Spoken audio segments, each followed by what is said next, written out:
Welcome back to Low Vision Awareness Month. As always, I hope you guys are enjoying. I hope you guys are having fun this month. You're learning a lot. All of the above, my typical intro now. Today, we are going to talk about what kind of sports do low vision people play. Let's go. Okay, so I want to start this actually by prefacing that people who have low vision can pretty much play any sport. It may have to be adapted, but most sports out there we can actually still play. It might just have to be adapted. With that being said, there are a few sports that are specifically made for just low vision or blind people. The number one sport out there that is made specifically for blind people is goalball. I will put a picture up on the screen if I'm able to do that, of what a goalball court looks like. Goalball is, I think, one of the coolest sports out there. I've played it a few times for fun with other blind and visually impaired people, but I've always wanted to work with my gym teachers to create a goalball unit in gym, or be on a true team for goalball, something like that, but it hasn't happened. I was going to work with my gym teachers to create a goalball unit last year, but then of course COVID happened and that didn't work. So, but essentially goalball is a mixture of soccer.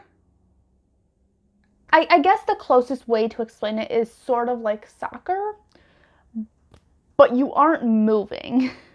So basically, the entire court, where all the lines are, is tactile. So in a professional court, it would have like actual tactile lines. Whereas if you're going to make a goalball court, which anybody can do, most people would take a rope and then you just put tape over the rope so then you can feel where the lines of the court are.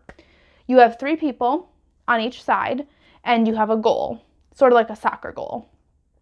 There's a ball that's about the size of a basketball and, about as hard. It's very much like a basketball, except it's hollow on the inside and it has bells in it. So you can hear the ball rolling. And the whole point of the game is to chuck the ball into the other team's goal. The way that you stop the ball is if you hear it coming and you believe that it's coming directly to you, you have to lay down with one arm over your face, obviously, so that way it doesn't smash you in the face, but you lay down to try to block it. Now, this is in the Paralympics. This is like the biggest sport made for the blind and visually impaired. So that's why it's the most well known. But honestly, it's just a fun sport to play in general. So that's goalball. And no matter what your level of vision is, typically everybody has to wear blackout goggles. And that's just so that way it's an even playing field for everyone, because as I have taught you, vision is a huge spectrum and everyone has different levels of vision. So blackout goggles, easiest way. Then even if you're totally blind, still you have to wear blackout goggles. Just makes it an even playing field for everyone. And then you're all wearing goggles on your face, which protects your face from the ball. So that's the number one sport that blind and visually impaired people play. The second sport that I can think of that would be made more for blind and visually impaired people, low vision specifically, would be beep baseball. It is exactly what it sounds like. It is baseball, regular baseball, but instead the baseball is a little bit bigger and it has basically like a beeping mechanism in it. So it's like battery powered, and you turn it on and the ball beeps so you can hear where it is. And again, same concept as goalball. Everyone wears blackout goggles to make the playing field even. Now, I'm going to explain how a lot of other sports can be adapted to be friendly for the visually impaired and low vision. So I am personally a swimmer. Swimming is in the Paralympics with visual impairment sections, ranks. I'm butchering that term. I'm not remembering what the proper wording, classifications, there we go, with visually impaired classifications, because I know a little bit about how that works in the Paralympics. And for me, I didn't need too many accommodations with swimming. I had to count my strokes because I don't have great depth perception, so I couldn't always tell how close I was to the wall. So I had to make sure to count my strokes so that way I knew when to turn around.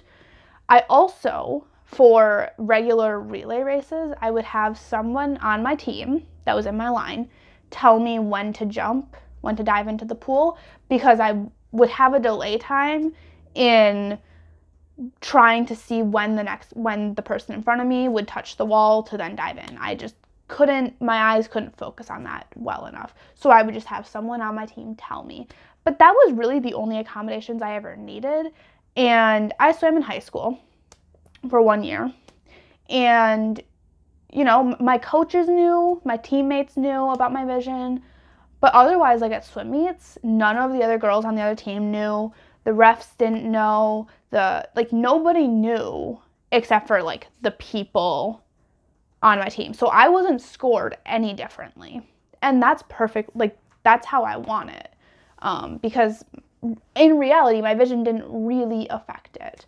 For things like the Olympics, though, if you qualify in the most severe visual impairment category, which is, I believe, an S11, because there's S11 through S13 is visual impairments. S13 being the least significant visual impairments, such as like just hit the mark of legally blind, I believe, to S11, which is totally blind, maybe light perception. So in that S11 category with the most severe visual impairments, you would wear complete blackout goggles, no matter what your vision is, to keep the playing field open. Everyone wears swim goggles that are completely blacked out. So that's a little fun fact. So that's how like things like swimming would work, or things like running. You a lot of times would have a tether. Basically, it's like a rope with 2 loops, and so you would hold one, and then your sighted guide, the person who's sighted, would hold the other, and you'd run side by side, because that's a lot easier than doing traditional sighted guide where you like hold the back of the elbow. That's hard to do when you're running because obviously your hands are like this. So that's how things like running would work, and I know that that is also within the Paralympics. So there really are a lot of sports that you can do with a visual impairment. It just depends on how you adapt it for you. I have never personally heard of anyone who has played this, but I'm sure it exists. I'm sure that there is a version of basketball with bells in it for the visually impaired. I don't really know, but I'm guessing that there probably is.